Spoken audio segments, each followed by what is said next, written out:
This Ramadan brings with it 18-hour fast at the peak of summer, a challenge for the body and mind. In this short video, we look at what happens to your body when you fast. Less blood will be flowing to your digestive system when you fast, so more blood will be sent to other tissues in your body. In addition, your body will use the fasting period to remove deposits of cholesterol that line the blood vessels. When you breathe, your body can absorb thousands of toxins which are infused in the environment around us. Fasting helps us remove the toxins that have built up within your lungs.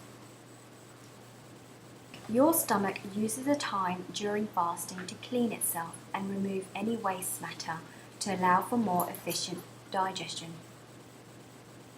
Your intestines also use the time during fasting to clean themselves and remove any waste matter to allow for more efficient digestion.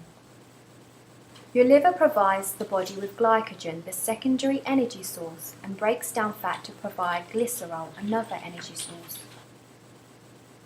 When you are fasting, your kidneys increase the amount of diuresis, the process of excretion of salt and water, which leads to lower blood pressure.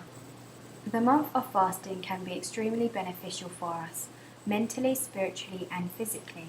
As long as you eat the right foods and don't push yourself too hard physically, you may find yourself in a healthier state at the end of the month.